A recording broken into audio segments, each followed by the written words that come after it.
Howdy-ho, folks, it's Plancocat here, and welcome to whatever I decide to call this park. I've got no idea. Right now it's saved as Planco Catacombs. That's how it's saved. No idea if I'm going to keep it or not. Let me know down in the comments if you like it, if it works. But that's what I'm going with right now, Planco Catacombs. But welcome. We are in Planet Coaster 2, and I just wanted to do a quick update of the park that I've been working on ever since I got the game. I didn't imagine this turning into a park, but it kind of has. The more I wanted to play the game and figure out the mechanics and the building mechanisms and explore the pieces and have some fun with this Viking theme.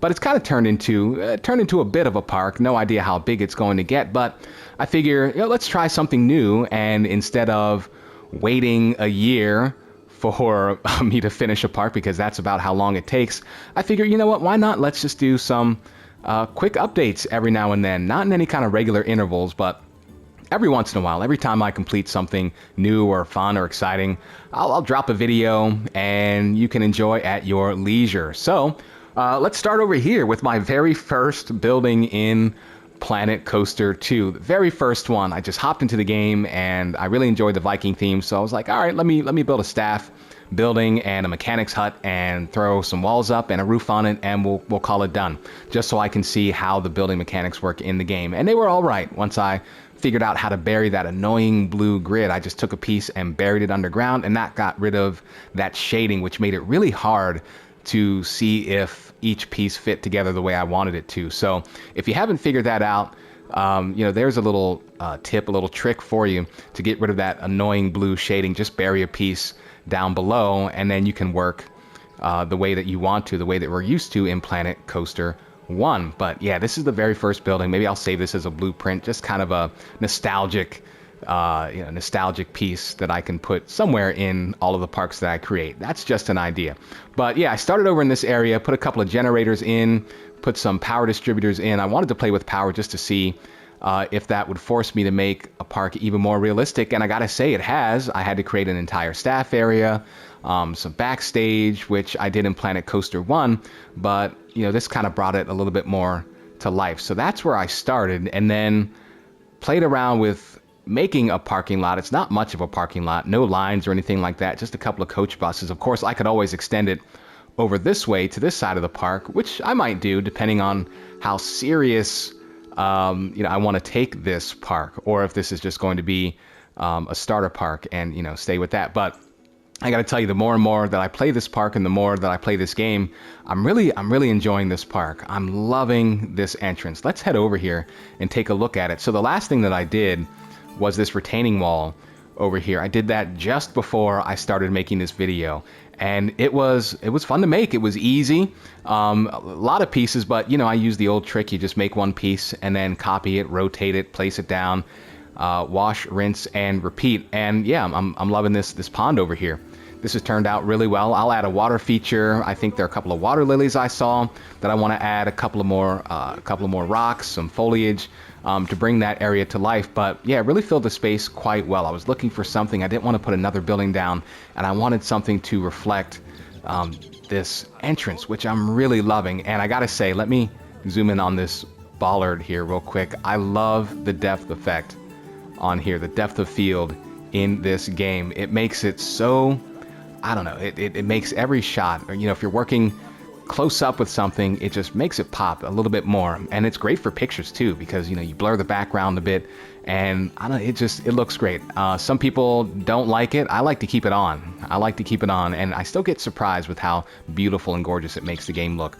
But yeah, let's continue down the path here. I still have to put some flowers and bushes in those trees. I want to do something with those. They're not going to stay there, maybe.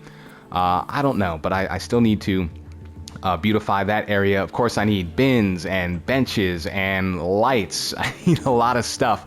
This is a work in progress. In no way is it complete. I need to fiddle around with the colors of the trim on this building, which is the second building that I built in Planet Coaster 2.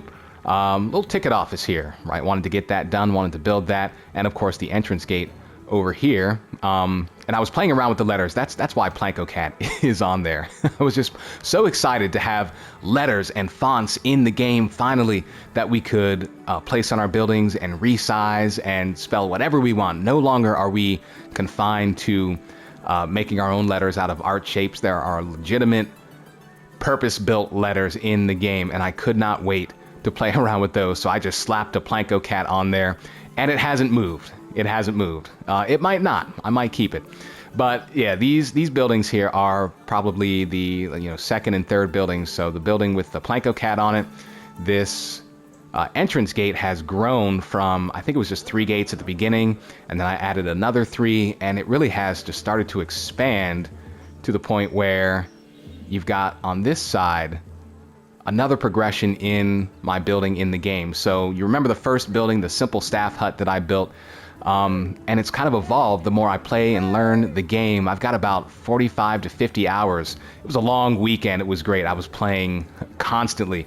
But my building style has evolved as I play the game more and more, to the point where, hey, look, we've got a gift shop. All right, we've got grabs here. And I can't say enough about being able to resize the pieces in Planet Coaster 2. Being able to take a piece and scale it up, scale it down, any way you want to, build a couple of shelves, and then throw it into a gift shop. I mean, I would have killed for this in Planet Coaster 1. Planet Coaster 1, we only had a limited amount of pieces that would fit on a shelf that were believable, but now you can take something almost as big or as small as you want, and make it fit. Yeah, make it fit. And so I actually have a gift shop that the guests can walk in, walk around, and yes, of course, it is usable. We've got Just a Memento, and a hat's fantastic over here. And I threw a couple of walls up, put a roof on it, some lights in there, and it looks great. It looks really great at night as well. Then I just cluttered out the front here to give it this kind of Viking Village marketplace look and feel to it. Slapped an awning on it, and yeah, you've got yourself a gift shop, grabs. So I'm really happy with that building. I'll probably play around with the font and the letters, maybe come up with a name that's more Viking themed. But Grabs is a brand that I like to bring into the game. If you're familiar with my other parks, Grub and Go, we'll see one of those a little bit later. Grabs is the gift shop brand, the gift shop brand that I like to bring into my parks.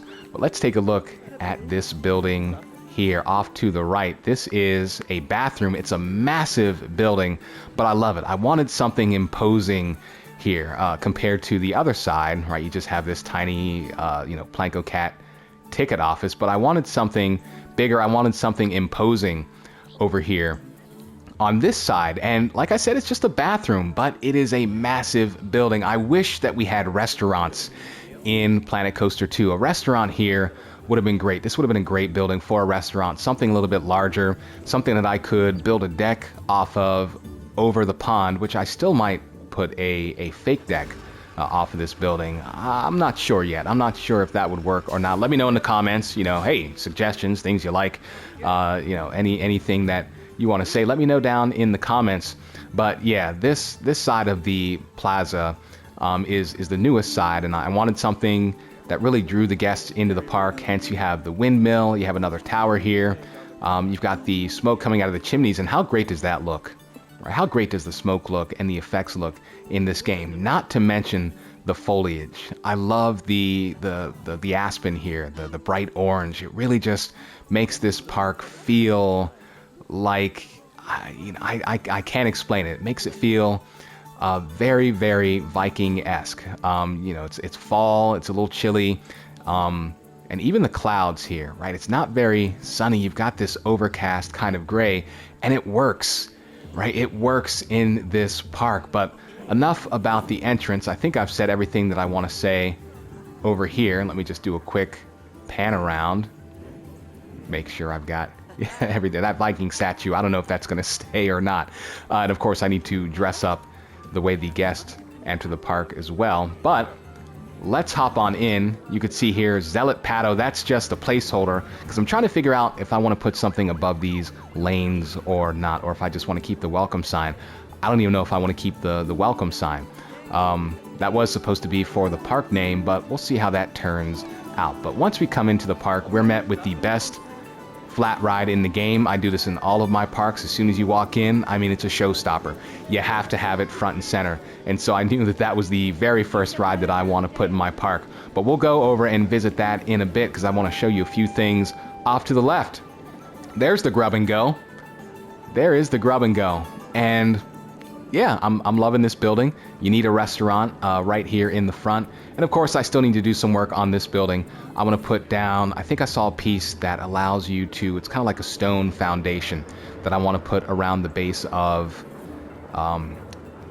these restaurants here. So that's definitely something I want to do. And here you can see I've been playing around with the option to, they're not signs, they're letters that you can make, but they merge or they sit flush with whatever piece you put them on. So no more sinking signs into pieces, none of that. So if you've seen that option or if you haven't seen that option, give that a shot because it really, really makes this pop. You've got your burgers, you've got your drinks, and you've got your dogs, not canines. We're talking hot dogs here. This is a hot dog squad right there. But I love the way I can curve the letters and it just adds a little bit more flair to this building. Let me know what you think of that one. I'll put that one on the workshop as well. This entire complex I'm going to put on the workshop once it is finished, and I'll show you the unfinished bits here in a bit. Over here you've got a seating area. I don't know if I'm going to keep that fire. I was just playing around with, what does fire look like in the game? What does the smoke look like?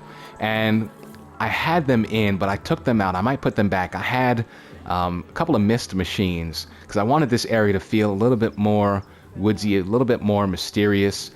Hence, you've got these banners, you've got these, you have the rocks. I'm gonna put a little bit more foliage in here as well. I wanted this to feel a little bit more mystical, if you will. So I was playing around with smoke or mist or something like that coming out of the woods because it really does feel a little bit more mystical in that corner. So I'm still playing around with that corner. Let me know if you have any suggestions for it.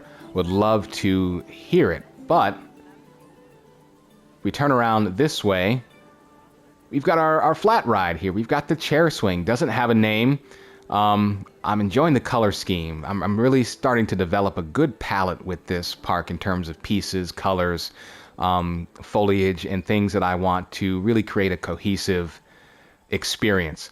But this was really fun to do, especially once you figure out the way to place a ride and then the queue line around it. And I tried this in with another ride. I tried to wrap the queue line around it, and it was a little bit finicky. The queue lines, they're not great. As great as the general pathing is, the queue pathing is a little bit finicky. It's a little bit more restrictive. You're not as free to do what you want with it. And of course, as we all know, these Planet Coaster decals on the queue path that you can't hide or do anything with, you do your best. You do your best. But from a distance, it does look like it is a part of this path, right? Through a couple of hedges around, a couple of fences, a couple of bins, and a couple of benches. But yeah, once I figured out how to get it just right so that this curves around the ride, it really did come to life, especially with the fencing and the foliage, the hedges around here. And I figured that out, and which was also fun to do, figuring out how to take this entire thing, because I had it off center and I wanted the path to kind of split and go in two directions around it, and it didn't exactly line up, but I did figure out that you could select the ride and everything around it, the queue line, the path, and move it to the center of whatever plaza that you want to place it in. So that was a huge plus for this game. So no matter where you put a ride down, if you want to move it someplace else in the plaza, you certainly can. Quick plug here, these gift shop items are available on the workshop. Right, you saw these in grabs at the beginning of the park. Most of them, you didn't see this piece right here, and it's a little bit unfinished, so you can add whatever you want to up top. But yeah, I gave you a pretty good set here, a pretty good set. You have a couple of standalone counters, and then you have a couple of shelves that you can attach to walls. So I gave you a pretty good selection. So search Plancocat on the workshop for this awesome gift shop set. End of commercial. End of commercial. And then as we work our way back to the beginning of the park, off to the left here, I've got a couple of ideas for this section. So we have bathrooms on this side of the gates, but I also, as you know, want bathrooms on this side of the gate. That's just good theme park design. Whether you're in the park, leaving, coming, going, waiting for someone, right? It's important to have bathrooms on both sides of your gates. So this over here, this area is going to be more bathrooms. I've already got them in, right? They're in around the corner. Oops, excuse the camera work here, right? I've got some walls sticking through here. Still trying to figure out the layout of this building and what I want to do with this massive building here. If I want to continue that or have it end and bring this building down a little bit lower, because I don't want too much height, right? I don't want it to be a giant rectangle. I want it to be a little bit more interesting. I want to play with the different heights of buildings, different levels. So I'm still trying to figure out how I want that to sit on the sight line, because as you know, sight lines are very, very important to me, because right now the left side is looking a little bit more imposing than the right side, right? That grub and go, that's just a tiny thing compared to this massive buildings over here. So I think I might want to bring it down a little bit, make it a little bit more intimate, make it a little bit more to scale on this side. So I'm still playing around with that. I'm going to put some lockers over here, and then maybe a fake restaurant, because we have a grab and go unit, right? So I don't want to put another one in there. You want to make sure that your guests have a variety of options. So they have the grab and go unit in grab and go, and so I think I want to make this a fake restaurant, right? Some other type of building, lockers, bathrooms, everything you need here at the front of the park. And that pretty much is all I have to show you. I've got no plans really for the rest of the park. I think I want to shoot off a path to the left, and I think I might want to put the first coaster in possibly on the right and have some sort of view from right here, because that would look really awesome reflected off the water. So I think our first ride, it's definitely going to be a wooden coaster. It's definitely going to be a wooden coaster in a park like this. And so I think I want to make a feature of an element of the ride, whatever that is, whether it's a turnaround or probably not the lift hill, maybe a turnaround, some sort of feature that kind of comes on this side of the gate and maybe turns around in this area so that it kind of wraps around this plaza. So that's what I'm thinking when it comes to the next steps that I've got, the next plans that I have for this park. So, speaking of, let's go ahead and wrap it up. Let me know what you think. Let me know what your ideas are. If you have any ideas, let me know what you think of the game. Let me know your thoughts, whatever you're thinking. But thank you for coming along with me. Like I said, I'm going to try to do these whenever I complete something new or something different. I have no regular schedule planned, so just keep an eye out for these updates. And of course, keep an eye out for my regular Spotlight series for Planet Coaster 1 and Planet Coaster 2. Thank you so much for joining. This was fun. I appreciate it. This was a joy to do and a joy to build, and I can't wait to build more and share it with you. Enjoy the rest of your night, your day, whenever or wherever you are. Don't forget to like and subscribe. This is Plancocat signing off. See you next time.